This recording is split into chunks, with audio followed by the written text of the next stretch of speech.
Hello and welcome to the round 20 review for AFL Fantasy. It's George from Fantasy Take TV.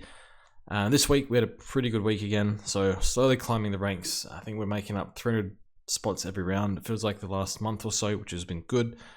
No Zach Merritt this week, so that was pretty painful, but we did have Rowan Marshall, so I guess you win some, you lose some, but yeah, Merritt's really killing us, and I think he plays Lockie Ash this week. I don't know if they tag or not, no idea, but I might just steer clear just for this week and hope for some relief. But yeah, we scored 2,445, round ranking of 167, so it's quite good. I think last week we were top 200 again, something like that. Yeah, we're ranked 635, so I think we're about 500 points off a hat. Left it a bit too late. So I wanted to get top 500. We might be able to get there. We'll see how we go. There's a lot of defenders we need to jump off.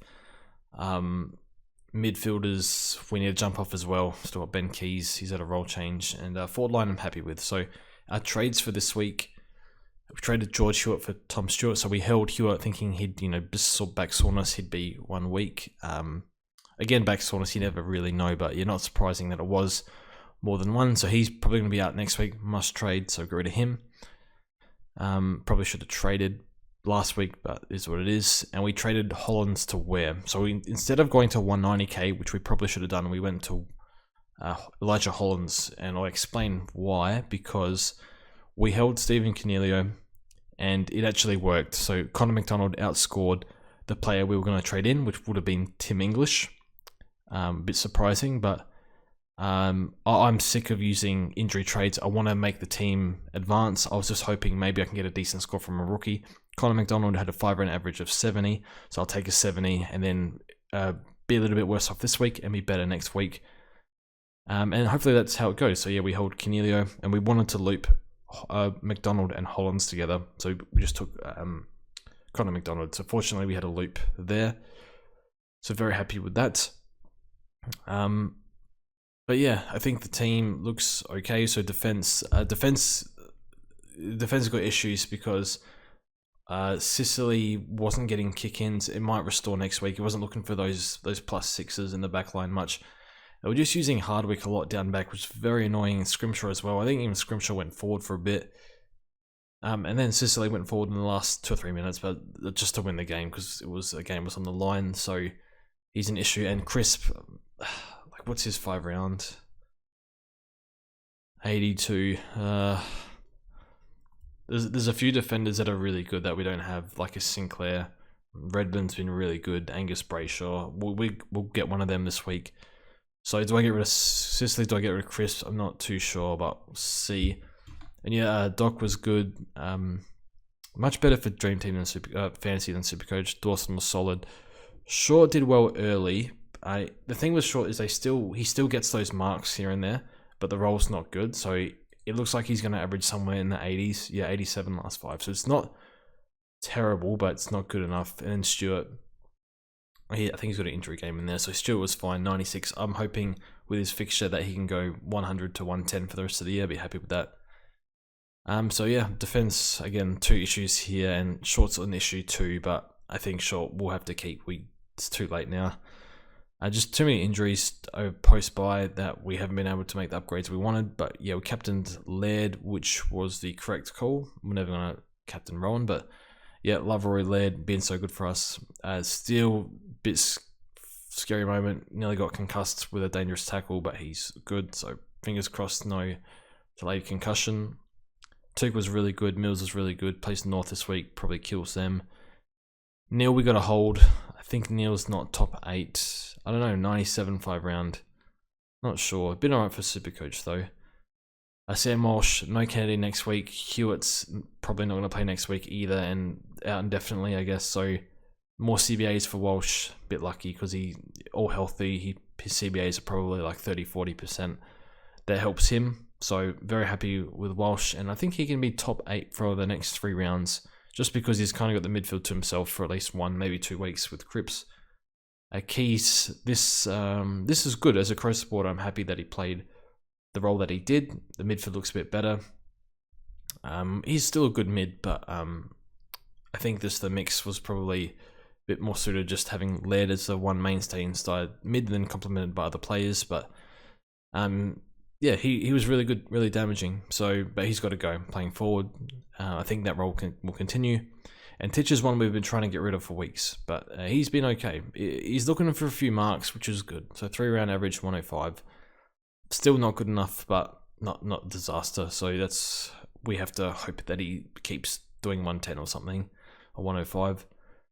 Gorn is fine, and Rowan unbelievable. So huge pod for us.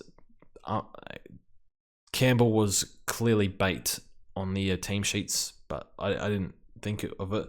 Didn't think much of it. But yeah, it was bait. They said they were like never going to play him. Basically, they were. Yeah, it was. Brett Rad pretty much admitted that he was like never going to play. So that's fine. So yep, I guess people would have avoided Rowan last week because of that. Definitely bring him in though if you can. And then our forward line, I'm really, really happy with this because Taranto, you're not really sure what you're going to get from Taranto. A bit unreliable. Bailey Smith's Tog is not 90s anymore. It's low 80s now.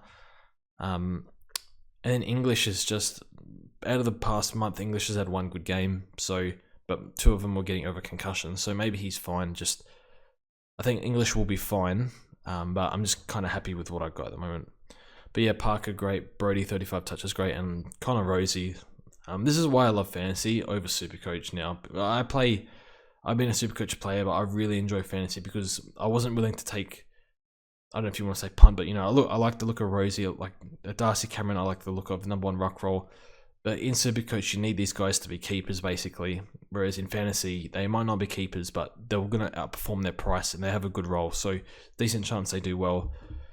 But yeah, I didn't want to do those moves in Supercoach, but in fantasy, you do it and they pay off, and it's great to watch. So Connor Rosie is my favourite player to watch in AFL at the moment, probably along with Heaney when he's on.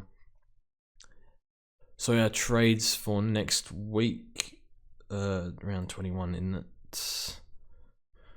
So we've gone Ben Keys to Clayton Oliver, and we've gone Sicily over Crisp just because, I don't know, I think Sicily seems to be playing a bit more key position orientated. He still rotates on other defenders, but I don't know, kicking to down, not taking as much marks as he was earlier, but yeah, that might come good, so you never know. But I think both got to go.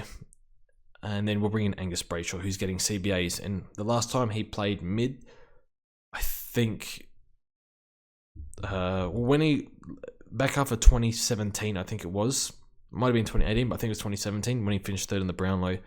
He put up some monster scores in the midfield, and he looked really good. And he went off for a bit, and he still scored a 108. So we'll bring him in. I like the CBA role for him. So maybe that's what when he signed the contract, maybe like, yeah, we'll give you more mid-time or something. I don't know. So I do like him. I haven't checked how many CBAs he got. I think it was about 50%, but that's still good enough for me. And Oliver, so our options for mids are, we can't afford Merritt if we're going Sicily out, and he plays Ash, so I guess fingers crossed for us he gets tagged. I know a lot of people have him, don't want that to happen. Brayshaw plays the Dogs, that's a tough matchup. And Oliver, I feel like the last few weeks, coming from a broken hand, just been tagged. Play the Dogs, tough matchup. He plays, Collingwood are a very easy midfield matchup, probably the easiest in the league, I would say.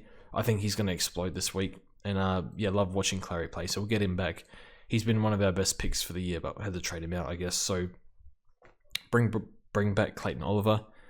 And I think the team's pretty good. I definitely think we can push for top 500. Obviously, we're not going to get a free, 100-point advantage with Marshall every week, so it's pretty lucky and helped us climb.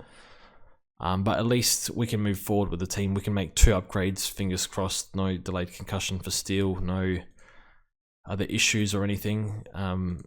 But yeah, so I think only 2 weeks of trading now. So next week, probably 1 up, 1 down, like a Crisp to a Redmond or something. And then using that money, we'll have heaps of money. Downgrading with Connor McDonald, we can do a double up in the last week. So maybe like a Tom Mitchell out or a Jaden Shaw out, and all going well. But you never know, we might have issues to deal with. Hopefully not though. So that's our team. Yeah, really love this. Really love fantasy a lot more than Supercoach. But yeah, it's a fun game. So we'll see how we go. So thanks for watching, and we'll see you guys soon.